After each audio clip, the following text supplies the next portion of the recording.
Coucou Booktube, on se retrouve après tout le monde pour faire le tag mid-year book freakout. Il me semble que c'est ça le nom. Donc en fait il y a 13 questions et je vais répondre à ces 13 questions avec des livres que j'ai lus cette année. Tout simplement. Voilà, donc on commence sans plus tarder. J'ai noté toutes les questions juste ici. Et j'ai tous mes livres à côté de moi, par terre. C'est n'importe quoi, mais c'est pas grave. Et sachez aussi que s'il y a des livres que vous retrouvez sur plusieurs questions, c'est normal. C'est que vraiment ces livres, je les ai aimés. Et du coup, voilà. Du coup, la toute première question, c'est la meilleure lecture de l'année pour l'instant. Et sans grande surprise, lecture de Sarah Evans. Voilà. Ce qui rejoint d'ailleurs la deuxième question qui est le meilleur tome 2. Enfin, après, j'ai un autre tome 2 que je vais vous montrer juste après, mais c'est vrai que Lexstone de Sarah Evans, c'est ma duologie préférée. Donc évidemment qu'elle est là. Et en soi, c'est une relecture puisque je l'avais lu sur Wattpad, mais je l'aime de tout mon cœur. Et du coup, évidemment, il est dans ces deux premières catégories parce que comment ne pas le mettre? Comment ne pas le mettre? Voilà, tout simplement. Et du coup, un deuxième tome 2 que j'ai beaucoup aimé, The Heartbeat de Alice des Merveilles, donc le tome 2 de la saga Heart Players, parce que franchement, il était très cool. Franchement, c'était très sympa. Je l'ai largement préféré au tome 1. Et vraiment, si vous n'avez pas été convaincu par le tome 1, je vous conseille de persévérer avec le tome 2 parce qu'il vaut de ouf le détour. Mais vraiment de ouf. Les deux d'ailleurs, c'est des coups de cœur, j'ai pas précisé. Mais de toute façon, globalement, les livres que vous allez voir, c'est des coups de cœur. Globalement, je veux pas m'avancer, mais voilà, quand même. Ensuite, du coup, la troisième question, c'est une nouveauté que je n'ai pas encore lue. Alors, il y en a pas mal. Du coup, on va continuer dans la même lignée. Le tome 3 de la saga Heart Players d'Alice de Merveille, donc The Broken Soul, qui est le dernier tome d'ailleurs de cette saga, qui est sur Max. Mon chouchou, donc il va falloir que je m'y mette très prochainement parce que... Voilà, j'ai beaucoup trop hâte. J'ai beaucoup trop hâte. Voilà, donc oui.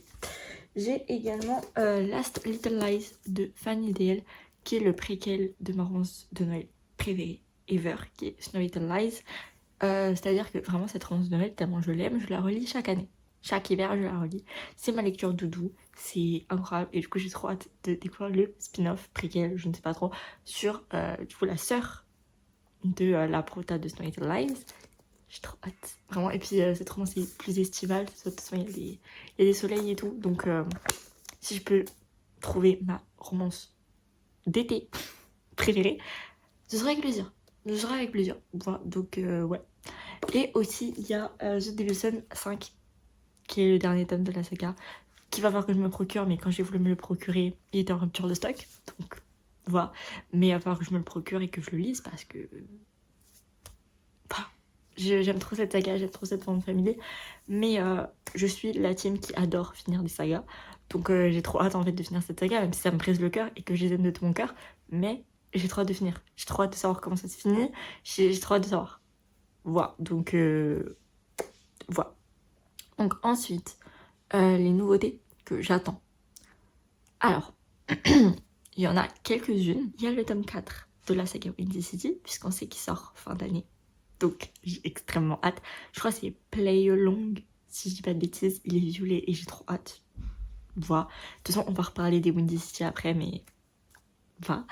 Il y a également un nouveau livre de Rebecca Rose, l'autrice de Divine Rivals, Divine Rivalité en français, qui va du coup sortir un nouveau livre dans l'univers de Divine Rivals, qui sort, je ne sais plus quand, mais il sort là, vers septembre, je crois. Donc très hâte de l'acheter en anglais et de le lire, parce que j'ai trop aimé cette duologie, donc trop hâte de voir ce qu'elle va nous écrire, quoi. Genre, je sais pas trop à quoi m'attendre, mais j'ai trop hâte. Donc voilà, je pense que c'est déjà pas mal. Voilà. Ensuite, du coup, la 5e question. C'est une déception. Bon, mes plus grosses déceptions de l'année. Il y en a 2. Alors en soi, je pense qu'il y en a plus. Mais là, c'est vraiment des déceptions. Déceptions. Genre vraiment des déceptions puisque c'est des autrices dont j'ai lu plusieurs de leurs romans que j'ai aimés globalement. Et là, Là, j'ai pas compris. Là, j'ai pas aimé. Là, je suis en mode non. Non, non, non, non, non. Qu'est-ce qui s'est passé? Je ne comprends pas. Donc, tout d'abord, on a un équilibre de Morgane Concombre. Ça me brise le cœur. Ça me brise le cœur parce que j'en ai lu maintenant de Morgane Concombre. Et j'avais tout aimé globalement. Il y en avait que j'avais moins aimé que d'autres, mais globalement, j'avais tout aimé. Là, c'est... Là, non. Là, non. Ce livre, je l'ai détesté, ok? Je voulais le DNF, mais je me suis dit, c'est du Morgane Concombre. Je vais pas DNF en Morgane Concombre, genre jamais de la vie, ça va pas ou quoi? J'aurais dû. J'aurais dû. J'aurais dû. Voilà. Et ensuite, c'est du Anita Riggins. C'est Beautiful Sinner. Alors, Anita, du coup, au final, je commence pas mal à me remettre en question. Dans le sens où je sais pas si c'est mes goûts qui ont changé ou si, en fait, cette autrice est pas pour moi.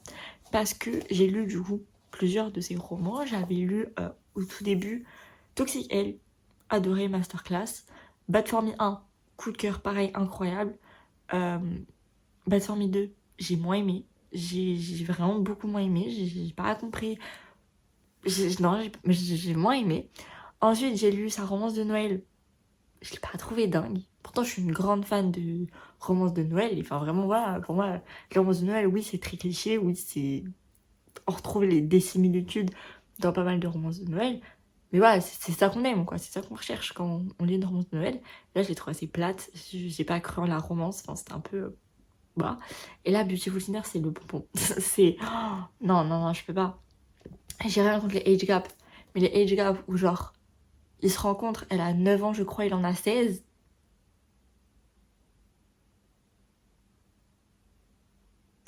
Ils s'embrassent, elle a 16 ans, il a 20, je sais plus combien. Non, je peux pas.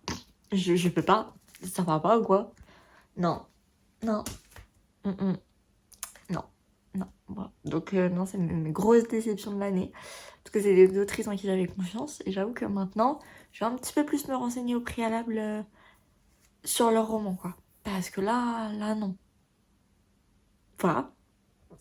Ensuite, du coup, une surprise. Ma meilleure surprise de l'année. My Lie de Liz Stamford, donc le tome 1 de la saga Windy City. Alors pourquoi c'est une surprise? Puisque c'est un énorme coup de cœur, c'est-à-dire que même là où j'ai lu les 3 premiers tomes, c'est mon tome préféré de la saga. Enfin. Or, tout le monde est en mode My Lie, c'est le pire tome de la saga. Si vous voulez commencer Windy City, ne lisez pas My Lie, commencez directement par le tome 2, bla bla bla bla bla. C'est mon tome préféré de la saga pour l'instant. Et je suis à jour. Voilà, donc ma plus grosse surprise, parce que vraiment ce livre, je n'en attendais à rien du tout. Mais à rien du tout. Vu comment tout le monde le descendait, j'avais aucune attente. Vraiment, j'avais aucune attente. Je m'attendais à rien. Et je me suis dit, bon, bah, on verra, quoi. Qu'est-ce que vous voulez que je vous dise? Mais du coup, en en déception, j'aurais pu rajouter le tome 2, The Right Move, parce que tout le monde est en mode, ouais, The Right Move, c'est le meilleur tome de la saga, blablabla, blablabla. C'est celui que j'ai le moins aimé pour l'instant. Voilà. Mais bon, je l'ai quand même noté 4 étoiles, donc voilà, c'est une déception parce que bah, j'en attendais beaucoup, puisque tout le monde le hypait de ouf par rapport à My Lie.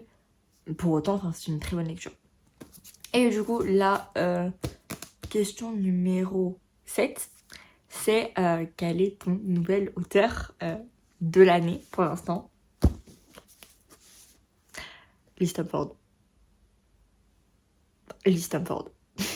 Tout simplement, Liz Stamford. Voilà. J'ai pas grand chose à dire de plus. Liz Stamford. Voilà. Ensuite, du coup, question numéro 8, les nouveaux crushs fictifs, évidemment. Il y en a plein. Il y en a plein. Accrochez-vous, on est parti. Zunders, ma vie, je t'aime. Kai, ma vie, je t'aime. Jace, ma vie, je t'aime. Lucas, ma vie, je t'aime. Oui, je dis Lucas, c'est pas Lucas parce que j'ai eu un Lucas dans ma vie et je veux pas associer Lucas de ma vie à ce Lucas. Donc, Lucas. C'est tout. Mais du coup... Et... James.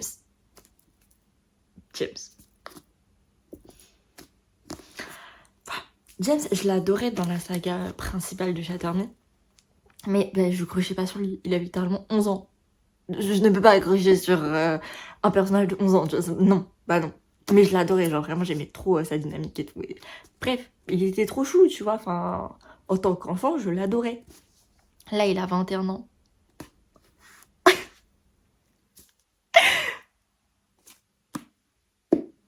Voilà. Voilà. Ah, j'ai oublié en plus grande surprise. Purée. Attendez, on fait un petit bond en arrière. Plus grande surprise. Il y a aussi The Heartbeat de Alice des Merveilles. Parce qu'en fait, le tome 1, donc comme je l'ai dit, j'avais pas. Enfin, j'avais bien aimé, mais enfin, c'était pas non plus waouh. Et en fait, j'attendais surtout de lire le tome 3 qui est sur mon personnage préféré, Max. Et en fait, bah, le tome 2, j'y allais un peu avec aucune attente. Parce que je t'en. Bon. Je continue la saga juste parce que je veux lire le 3. Le 2, j'avoue, je m'en fous. Mais je vais le lire quand même. Parce que, bah. Voilà, enfin, c'est le tome 2, quoi. Je vais pas passer du 1 au 3 direct, je vais lire le 2. Coup de cœur. Donc, très grosse surprise. Parce que j'avais aucune attente. Il était génial. Mais vraiment génial. Ok, on peut repasser dans le bon ordre. Du coup, après les nouveaux crushs, maintenant, c'est les personnages préférés. Et là, j'avoue, je comprends pas trop le... C'est quoi la différence? Je sais pas trop. Du coup, bah, je sais pas. Genre, honnêtement, j'ai adoré les filles, les protas de ces 3 tomes. Là, c'est même des book girlfriends, hein, clairement, c'est des crushs aussi. Mais du coup, j'ai adoré les meufs. Je sais pas, en fait, perso préf, c'est quoi? Parce que moi, mon perso préf, et ce sera toujours le même, c'est Nate de La nuit où les étoiles sont éteintes et le jour où le soleil ne s'est plus levé. Bref, de la saga La nuit. Alors oui, en fait, j'ai lu le tome 3, on apprend des trucs sur Nate, mais c'est pas le personnage principal. Donc, est-ce que ça compte? Je sais pas.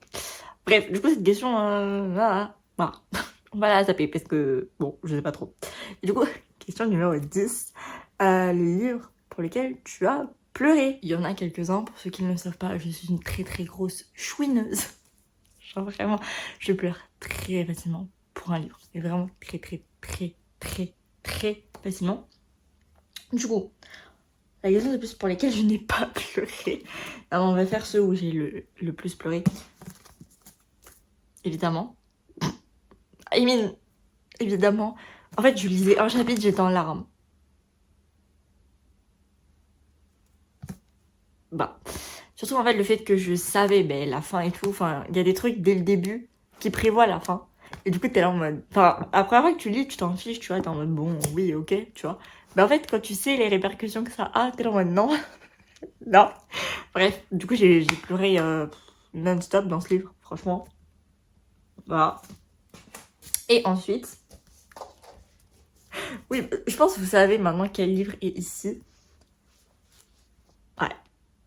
Je peux vous expliquer chacun pourquoi j'ai pleuré, sans spoil. Lui, bah à la fin, toute fin du livre, genre vraiment, mais j'ai fini le livre, j'étais en larmes. Parce que, bah en fait, quand j'ai un énorme coup de cœur, je finis en larmes. Donc, lui, vraiment c'était un énorme coup de cœur. Je pense que c'est ma deuxième meilleure lecture de l'année, juste après Alexstone 2. Donc j'ai fini, j'étais en larmes, mais j'étais en PLS.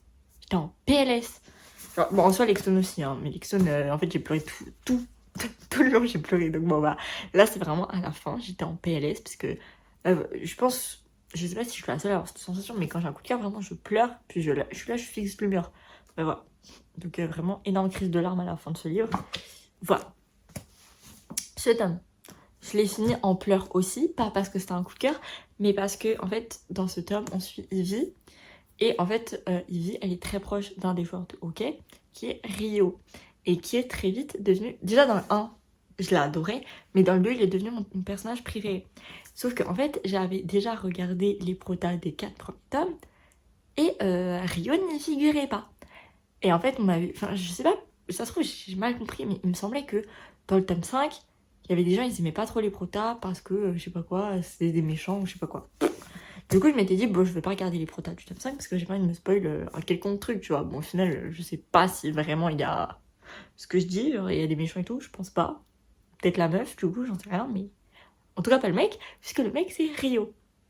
Mais du coup, j'ai fini ce livre, j'avais pas vu qu'étaient les protas du top 5 et j'ai explosé en sanglots parce que je pensais que Rio n'avait pas de tome sur lui. Je rigole pas. J'ai fermé le livre, j'ai explosé en sanglots. Parce que je pensais que Rio n'avait pas son tome. Au final, s'il a le tome 5. Mais, madame, est-ce qu'on est aussi sensible, genre? Je sais pas. Bref. Et après, lui, pour le coup, je peux pas vous dire pourquoi j'ai pleuré. J'ai pleuré à un surnom. Enfin, c'est pas un surnom, mais c'est quelqu'un qui appelle une personne d'une certaine manière. Et quand ça c'est arrivé, j'étais à la plage. J'étais en Italie, j'étais à la plage. Il y avait plein de monde autour de moi parce que la plage a été blindée. J'ai explosé en sanglots. À la plage. Oui, oui, oui, totalement. Oui. Voilà. Donc quand j'arrive pas à me retenir de pleurer en public, ça en dit long. Donc vraiment, Lise, tu es très forte. Tu es très forte. Voilà. Ensuite, du coup, un livre qui m'a rendue heureuse. J'ai réfléchi, mais franchement, pour moi, c'est Watch Me. Parce que, en fait, j'étais tellement heureuse de replonger dans cet univers avec tous ces personnages. Genre, c'était un pur kiff. Mais un pur kiff, un pur bonheur. C'était trop, trop bien. J'étais trop heureuse. Pour le coup, je crois pas avoir pleuré. Je monte à chaque fois mes petites. Mais vraiment, enfin, c'était un pur kiff, c'était un pur bonheur, c'était trop, trop bien. Donc, ouais, je pense que le livre qui m'a rendu le plus heureuse, ça doit être Watch Me. Ça doit être Watch Me. Et la question 12, c'est le livre le plus beau qui est rentré dans tes bibliothèques cette année. Ouais, c'est Watch Me. Je sais pas pourquoi, mais genre vraiment, cette couverture, j'en suis fan. Mais genre fanatique. Je suis amoureuse. Genre les reflets et tout. Pitié, il est trop beau. Voilà. Et ensuite, les livres à lire avant la fin de l'année. Bah déjà, tous les livres de ma vie à lire. Non, mais sinon, sérieusement, je dirais The Wilson 5. Je dirais les livres dont je vous ai parlé tout à l'heure, Earth Players 3 et Last Little Lies, mais aussi la saga Le Labyrinthe.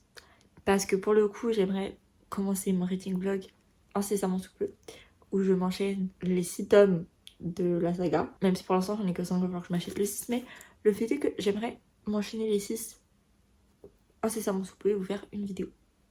Et je sais que je vais pleurer là dans cette saga. Hein. La question ne se pose même pas. Si je pleure pas pour le tome 3, je comprends pas. Et pour le tome 3.5, je ne comprends pas. Je ne comprends pas. Mais bref. Voilà. Du coup, c'était tout pour cette vidéo. J'espère qu'elle vous aura plu. N'hésitez pas vous à me dire quelle est votre meilleure lecture de l'année. En vrai, ça m'intéresse trop, ça m'intrigue trop. Essayez de voir si on a les mêmes goûts en termes de lecture, etc. Puis même, ça pourrait me faire des recommandations, des livres à mettre dans ma wishlist. Donc, voilà, ça pourrait être très cool. Et sur ce, je vous fais des bisous et je vous dis à mercredi prochain. Non, à samedi prochain. Attendez, cette vidéo, je la poste quand? Je la poste mercredi. Donc à samedi prochain, 18h. C'est compliqué. Bye!